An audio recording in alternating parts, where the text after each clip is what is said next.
Thank you very much. I appreciate that. So I'm going to try to follow Franklin Roosevelt's advice for public speaking. Be brief, be sincere, be seated.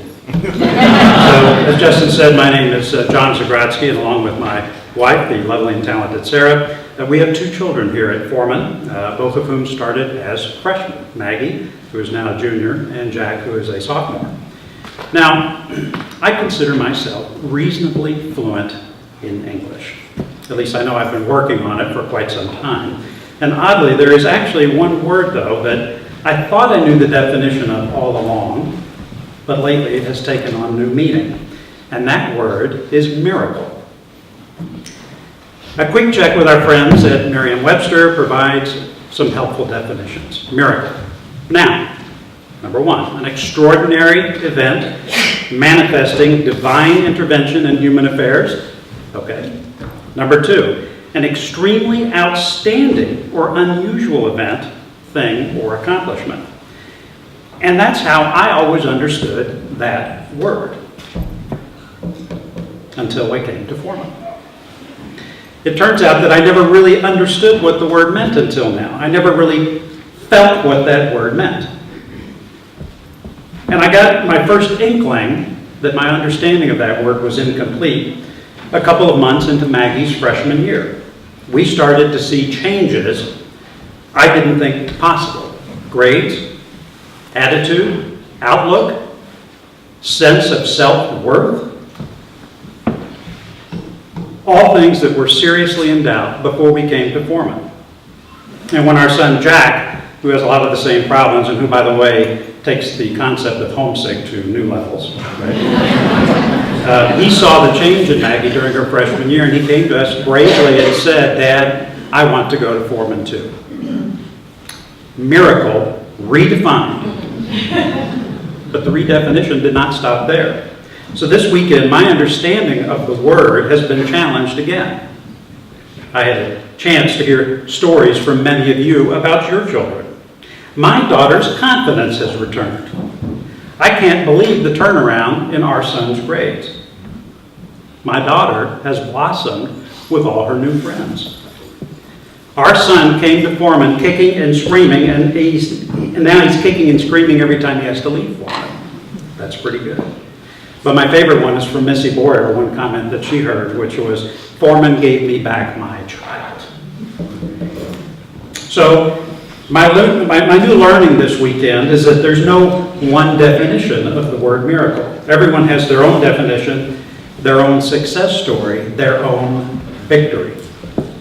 Forman opened my eyes to the real joy behind this word, and I'm thankful that it appears to be the same for many of you. Miracle redefined. Of course, none of this would be possible without the miracle workers standing around the room here today. They're the ones who make it all happen, and it's quite ironic, by the way, that the play here next month is The Miracle Worker. I'm assuming that it's about Helen Keller, but it might actually be about Forman faculty. I need to get a brochure or something to maybe clear that up and get some additional information. So, as Justin said, I'm a member of the Board of Trustees. Every once in a while the board takes on a charity case, and so I guess I'm in this year. And as he said, I also have the additional happy task of chairing the advancement committee, and I know that in the board discussion when they had decided that I was going to do this, and they were discussing this wonderful building, and they were discussing the $11 million, and I asked, and I said, well, does anyone else want to join the advancement committee? And I heard a lot of crickets. So fortunately, several other members have stepped up, and they are helping me now. But I'm glad to do this, and frankly, it's a privilege to help Justin and Ben and their team meet their goals, particularly for this campaign. I do have a handy pen for those of you who brought your checkbook. Please see me after class.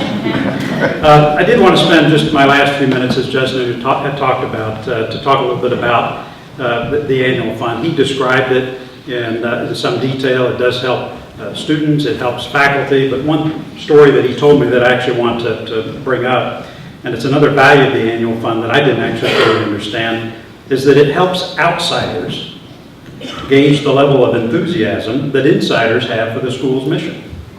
And he brought that home to me when he described how we got funding for the new security cameras that you'll see around campus, which every school in a post-Sandy Hook environment and world needs to have. He actually approached the foundation about getting some help with this expense, and you know what the first question was they asked in the interview? What's the percentage of parent and faculty and staff support for the annual fund? Our high numbers made the difference, and we got that grant to pay for those cameras. So as Justin said, this year we already have some amazing numbers, and as he said, first time for 100% support from the faculty and staff. If we get one more person to return from out of the country, we're going to have 100% for the trustees as well.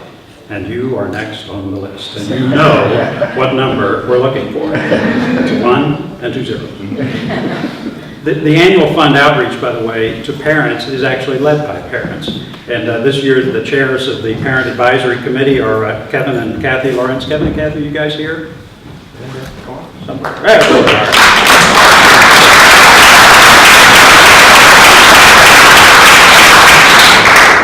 are. We really appreciate that. It's a labor of love to do that, but it also takes some work, and I do appreciate them doing that. There is, of course, a team, and it's organized by class that will be helping them, and I certainly plan to be really involved myself. So this fall and winter, when you get a call or an email from one of these volunteers, please just take a moment and see how you can help. As Justin said, some of you can do leadership gifts, and we certainly encourage that and appreciate that.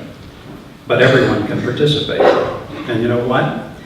Having everyone participate is how we help Forman redefine the word miracle for families and students year after year. Thank you for indulging me. Now let's get out and sign that baby.